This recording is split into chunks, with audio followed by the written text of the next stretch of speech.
Oke, Assalamualaikum warahmatullahi wabarakatuh. Perkenalkan, saya Muhammad Rafi Fairuz Zahran dengan NIM 14122018 kelas analisis industri IMA. Oke.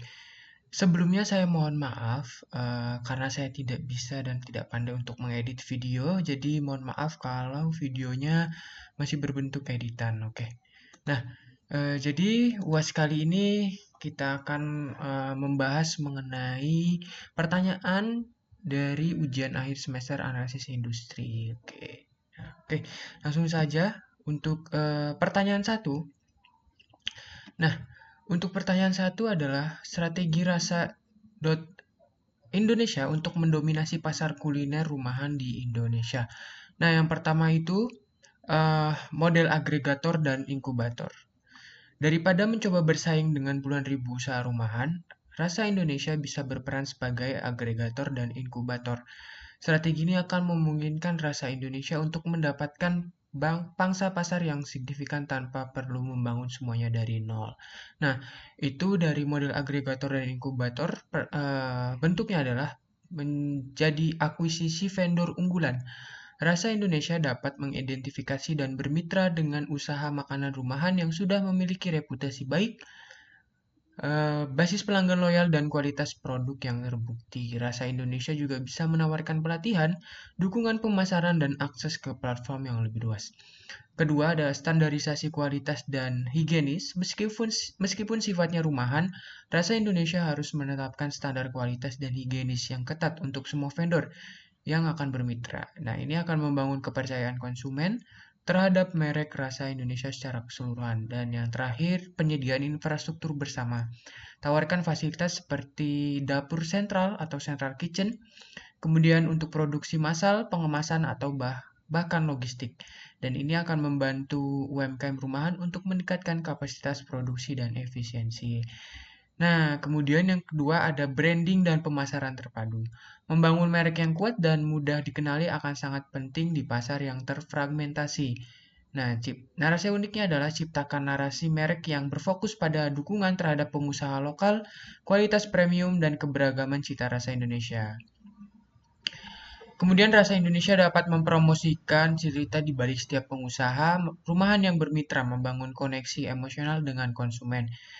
Terus kemudian ada platform digital yang terpusat. Kembangkan aplikasi atau situs web yang user friendly sebagai marketplace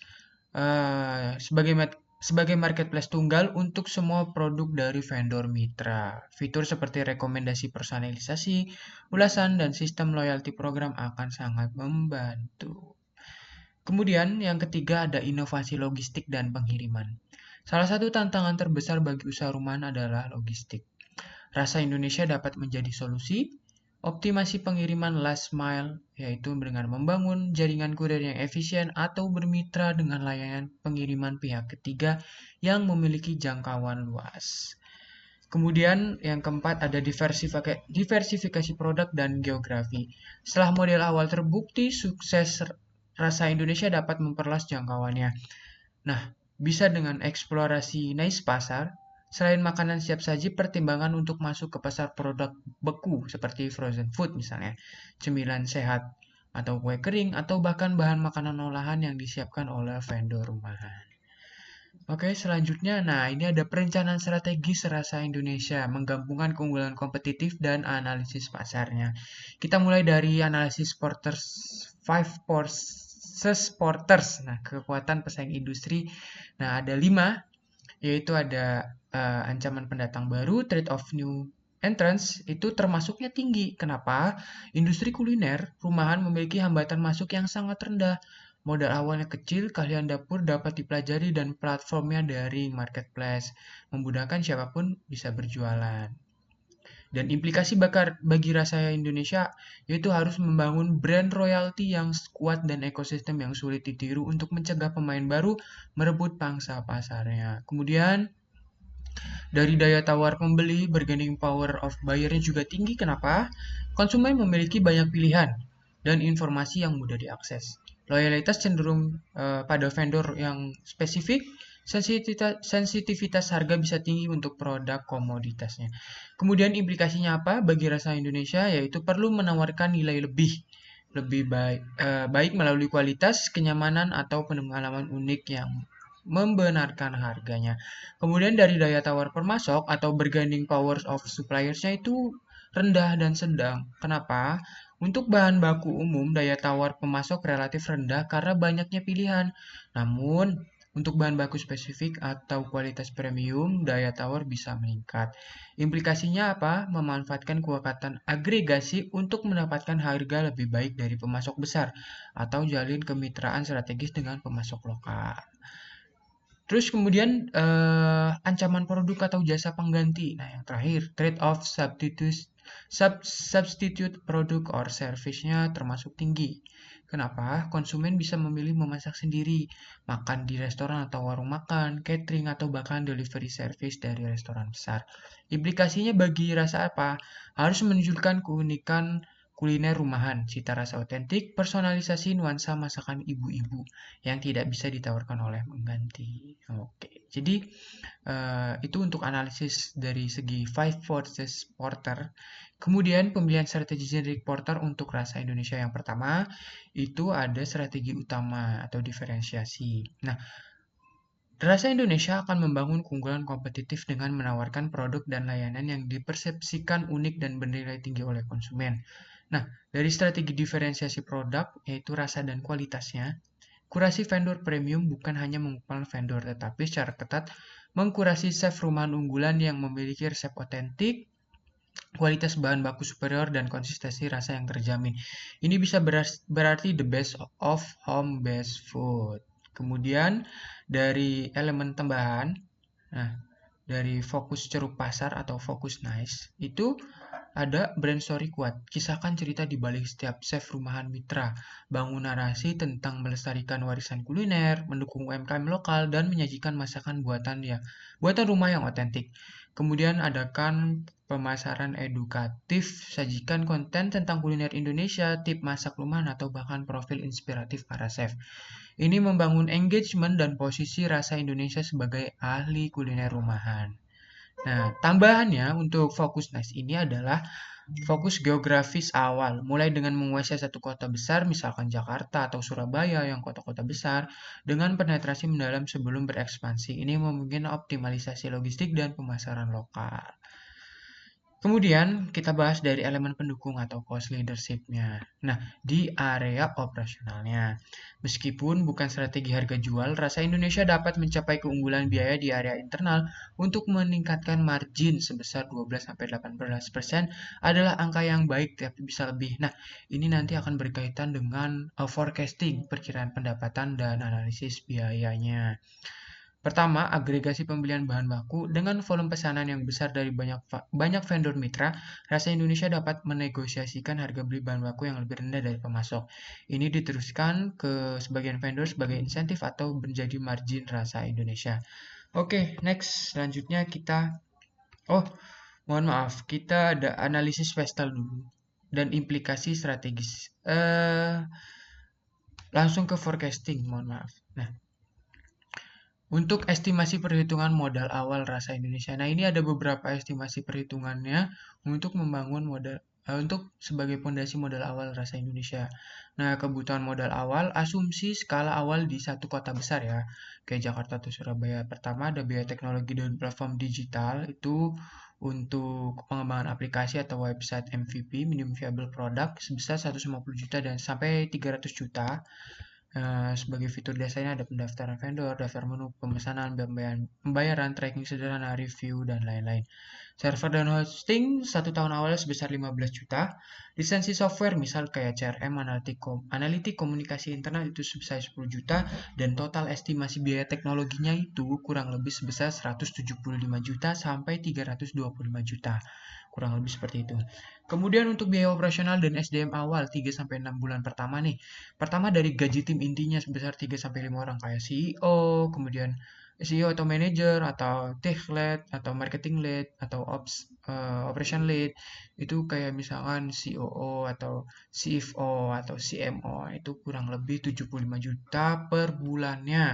Itu sebagai estimasi aja, bisa lebih dan bisa kurang. Dikalikan 4 bulan pertama sebesar 300 juta. Ini untuk periode ramp up sebelum pendapatannya stabil. Kemudian sewa kantor atau coworking space untuk tim inti. Nah, ini untuk 6 bulan dulu pertama. Itu kurang lebih sekitar 30 juta lah estimasinya. Kemudian biaya legalitas dan perizinannya itu sebesar 20 juta. Kemudian peralatan kantor kayak perintilan laptop, printer, perabotan dasar, dan lain-lain itu kurang lebih 15 juta.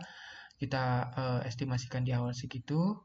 Kemudian biaya rekrutmen dan pelatihan vendor awal sebesar 25 juta, kayak workshop, materi panduan, biaya kurasi awal. Nah, untuk biaya operasionalnya totalnya itu sebesar 390 juta rupiah. Nah, ini untuk estimasi aja.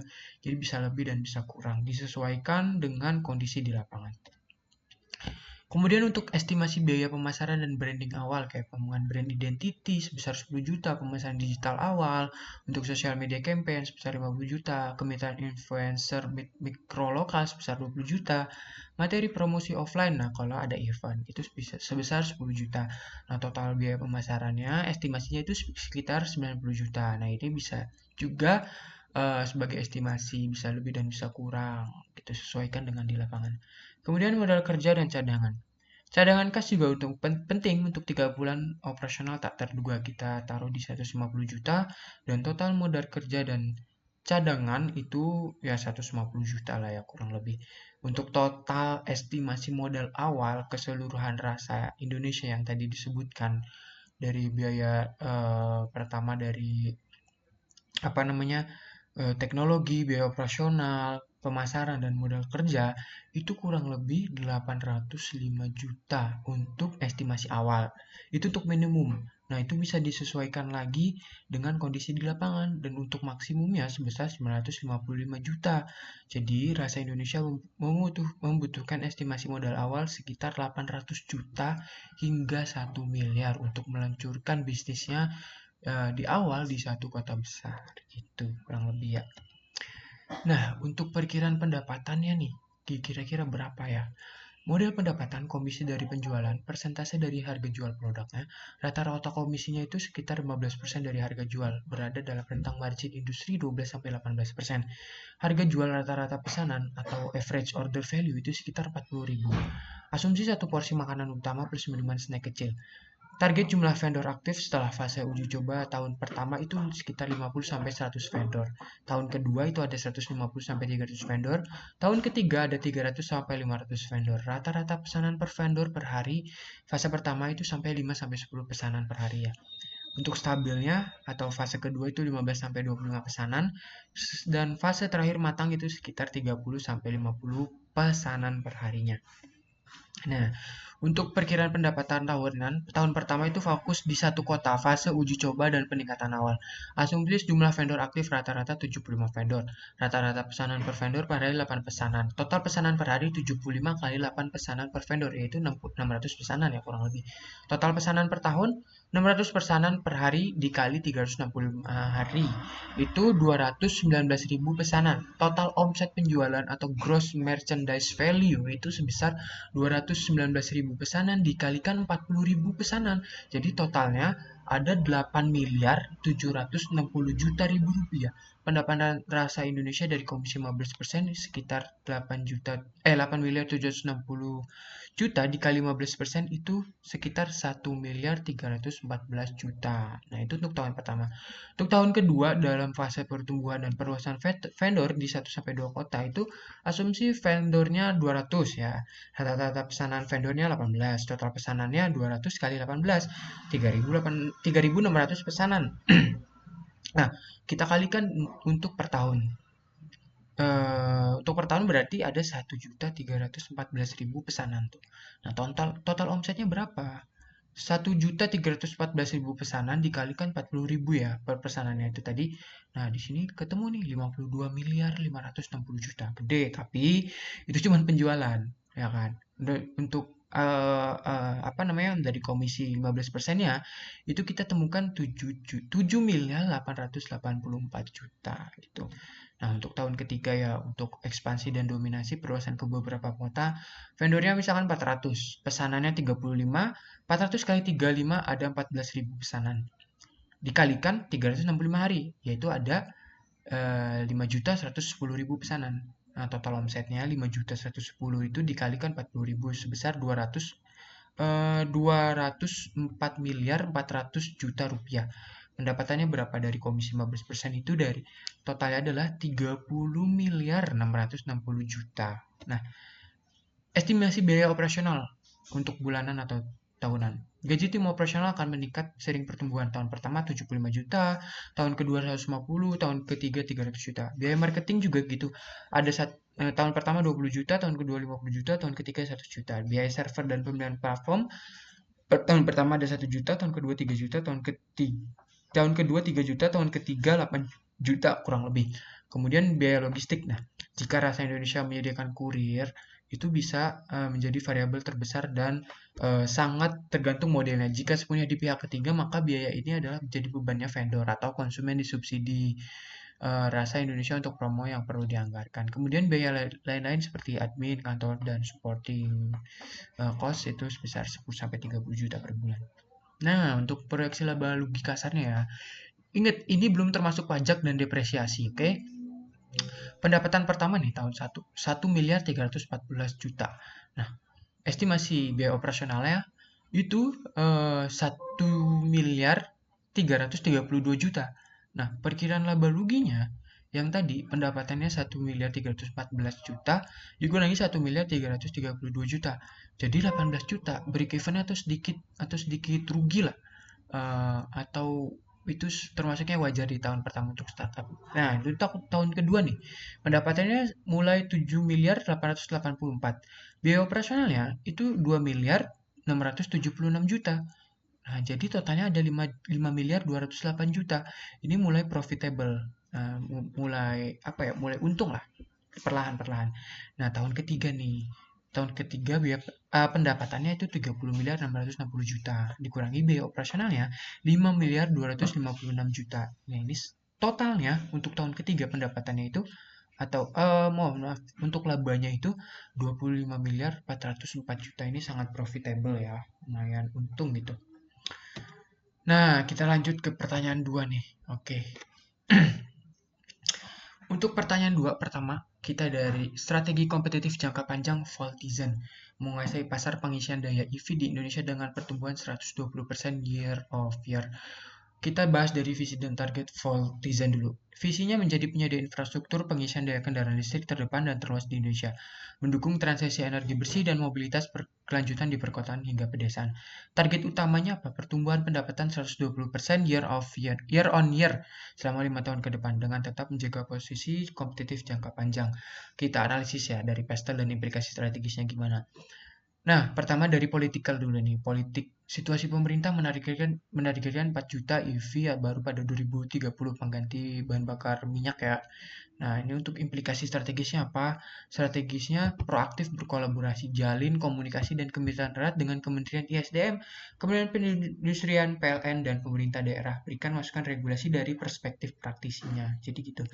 Kemudian dari ekonomiknya, situasinya bagaimana? Pertumbuhan ekonomi Indonesia yang stabil, harga EV yang masih relatif tinggi meskipun ada subsidi ya, potensi kenaikan harga listrik di masa depan juga bakal mungkin terjadi.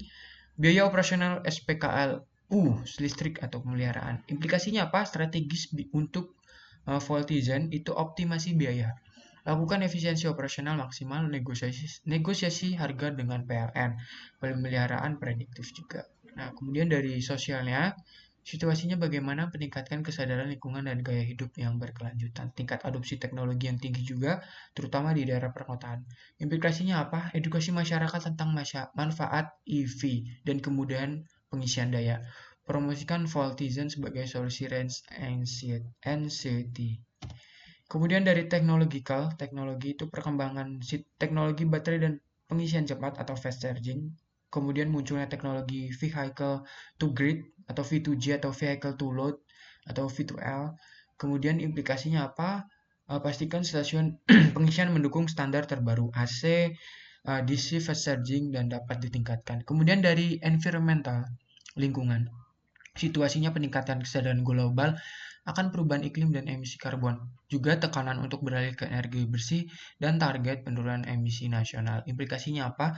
Posisikan Voltizen sebagai bagian integral dari solusi ramah lingkungan ya.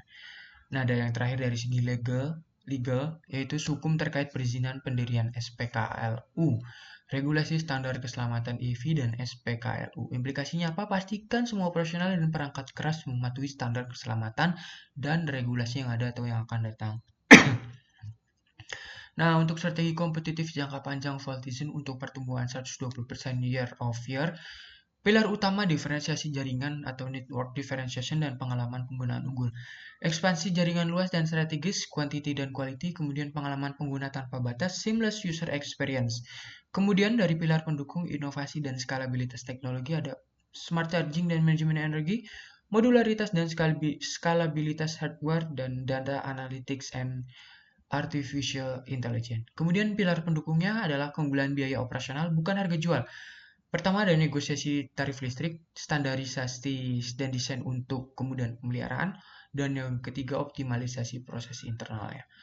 Kemudian pilar pertumbuhan agresif yang mendukung 120% year of year itu strategi land and expand, ambil dan perluas, kemudian kemitraan strategis dan investor, dan model bisnis yang inovatif itu untuk jangka menengah.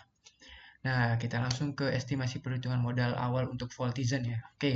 Nah, jadi untuk kebutuhan modal awal, asumsi skala awal di 1 sampai 2 kota besar per koridor utama. Pertama kita dari biaya infrastruktur SPKLU dulu deh, yang hardware. Asumsinya Voltizen itu akan memulai dengan campuran jenis pengisi daya untuk melayani berbagai kebutuhan. Pertama dari stasiun DC fast charging 50 sampai 150 kW sampai 5 unit itu sebesar 350 juta sampai 750 juta per unit termasuk instalasi. Totalnya 5 unit dikali 550 juta ya rata-rata. Itu totalnya 2 miliar 750 juta. Stasiun AC charger 7 sampai 22 kW itu 10 unit lah. Itu biayanya 50 juta sampai 150 juta per unit, lebih cocok untuk rumah, kantor atau restoran. Nah, di total dikali 10 100 juta dikali 10 unit itu rata-ratanya 1 miliar. Kemudian dari biaya perizinan dan sambungan listrik PLN per lokasi kurang lebih 20 juta sampai 50 juta per titik. Asumsi 15 di lokasi awal. Pertambahan tadi stasiun DC sama stasiun AC ya, dikali 35 juta 525 juta. Nah, total biaya estimasi untuk infrastrukturnya aja itu 4 miliar 275 juta. Lumayan tinggi ya. Kemudian dari biaya teknologi dan platform digital, pengembangan aplikasi atau website end-to-end, pengguna manajemen SPKLU-nya itu kurang lebih 300 juta sampai 600 juta. Untuk fiturnya kayak peta lokasi, ketersediaan real time, reservasi, pembayaran, dan lain-lain. Itu kurang lebih kayak gitu. Dan server atau hostingnya untuk 1 tahun awal itu sebesar 25 juta. Kemudian lisensi software misal kayak CRM, analitik, komunikasi internal ya 15 juta. Dan untuk total estimasi biaya teknologi awal itu 340 juta sampai 640 juta. Ambil rata-ratanya 490 juta ya. Nah, untuk biaya operasional dan SDM 3 sampai 6 bulan awal. Kayak tadi kayak CEO, CFO, CMO, dan lain-lain itu kita asumsikan dan rata-ratanya 100 juta per bulan dikali 4 itu 400 juta. Nah, ini untuk periode ramp up dulu sebelum pendapatannya stabil. Kemudian untuk sewa kantor 45 juta, legalitas 30 juta, dan peralatan kantor dan lain-lain perintilannya itu 20 juta lah.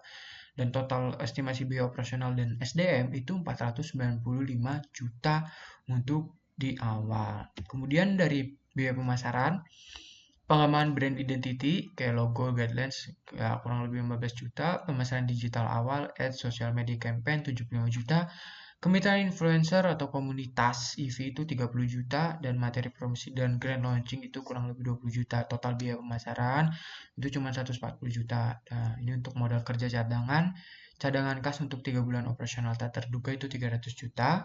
Kemudian total estimasi awal nih untuk modal awal keseluruhan Voltizen. Infrastruktur, teknologi, SDM, operasi, pemasaran, dan cadangan, kalau di total itu sekitar 5,7 miliar. Jadi, Voltizen itu membutuhkan estimasi modal sekitar 5,7 miliar untuk melancarkan operasi awal dengan 15 titik SPKLU, 5 DC dan 10 AC, dan 1 di kota besar, 1 sampai 2 di kota besar dan koridor utamanya gitu. Nah, untuk forecastingnya, perkiraan pendapatan, kita lihat nih, ini bakal profitable atau enggak. Asumsi utama perkiraan pendapatan. Modal pendapatan biaya per kWh misal 2.500 per kWh untuk AC dan 3.500 per kWh untuk DC fast charge. Harga jual rata-ratanya kurang lebih 3.000 rupiah per kWh. Biaya listrik per kWh dari PLN asumsinya 1.500, ini adalah HPP ya termasuknya. Margin bruto per kWh adalah 3.000 sampai 1.500 per kWh, itu sekitar 50%. Kapasitas baterai rata-rata sekitar 50 kWh. Rata-rata pengisian per sesi 30 kWh, jarang mengisi dari 0 sampai 100, biasanya isinya sebagian tuh. Dan rata-rata konsumsi kWh per EV per bulan 300 kWh, bervariasi tergantung mobilitasnya. Target jumlah stasiun aktif tahun pertama 30 stasiun, termasuk 10 DC dan 20 AC. Tahun kedua 70 stasiun, tahun ketiga 150 stasiun. Nah, untuk perkiraan pendapatan tahunan. Tahun pertama fokus di 1-2 kota dan koridor utama, fase pembangunan dan akuisisi pengguna awal. Asumsi total stasiun aktif rata-rata 30 stasiun. Rata-rata pengisian stasiun per hari itu 8 sesi per hari dan AC charger 4 sesi per hari. Total sesi per hari 10 DC dikali 8 sesi ditambah 20 AC dikali 4 sesi. Jadi totalnya 160 sesi per hari. Total kWh terjual per harinya 160 sesi kali 30 kWh per sesi. 4.800 kWh per hari. Total kWh terjual per tahun 4.800 kWh per hari dikali 360 hari itu 1.752 kWh. Pendapatan bruto voltizennya 1.752.000 kWh dikali 3.000 kWh. Totalnya ada 5.256 juta. Harga pokok penjualan dikurangi biaya listrik itu sekitar 2.628 juta. Gross profit atau laba kotornya 5.256 juta dikurangi 2.628 juta, totalnya ya 2.628 juta. Tahun kedua ekspansi ke kota baru dan peningkatan pemanfaatan. Target pendapatan dari tahun pertama 5.256 dikali 220%, totalnya 11.563.200.000. Kemudian implied total kWh terjual 11.563.200.000 dibagi 3.000 per kWh, 3.854.400 kWh. Implied rata-rata stasiun aktif, asumsi peningkatan efisiensi jika per stasiun lebih efisien mungkin perlu 70 stasiun, 25 DC, 45.000 AC untuk mencapai target kWh. Rata-rata pengisian per stasiun per hari sama, DC 10 sesi per hari dan AC 5 sesi per hari. Total sesi 25 kali 10 sesi dan tambah 45 kali 5, 250 tambah 225, 475 sesi per hari ya. Total kWh terjual per hari 475 dikali 30, 14.250 kWh per hari dikali 365 hari, totalnya 5.375 kWh. Pendapatan bruto voltizen itu 11.563.200.000. Kemudian HPP-nya dikali 50% jadi 5.781.600.000 rupiah. Untuk gross profit laba kotornya itu ya segini 5.781.600.000. Untuk tahun ketiga ya, ekspansi agresif dan dominasi perluatan. Ini dikali 220%, 25.439.040.000. Kemudian implied total KWH terjualnya 25.439.040.000 per KWH. Totalnya 8.479.680 KWH. Nah, ini untuk 150 stasiun ya.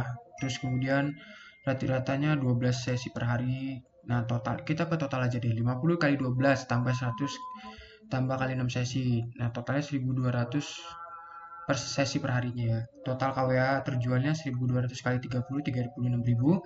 Total per tahunnya dikali 365 hari 13.140.000 KWH. Jauh melampaui target menunjukkan potensi.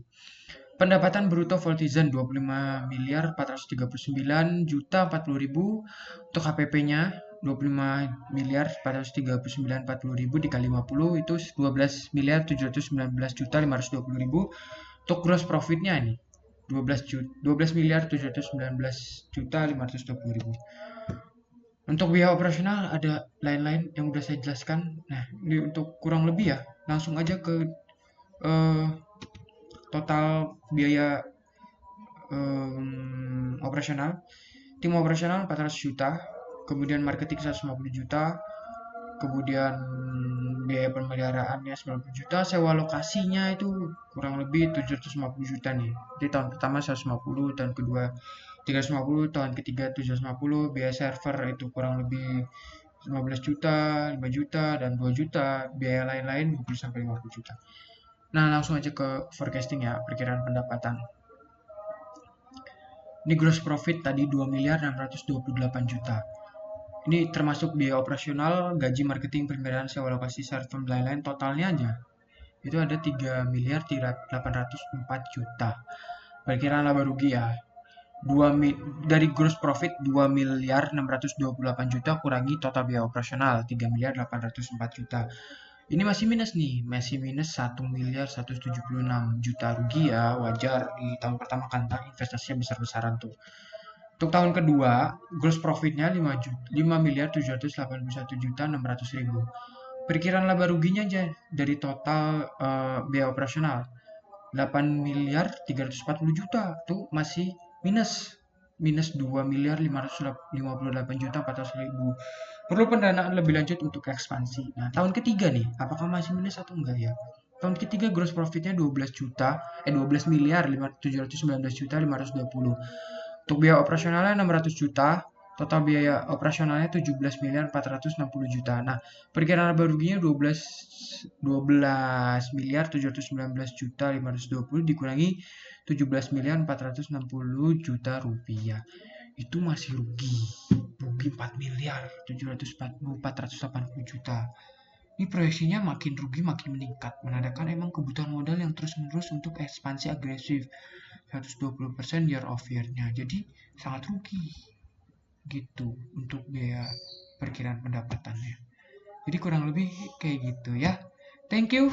Oke, terima kasih. Sekian pertanyaan jawaban yang sudah dijawab. Terima kasih.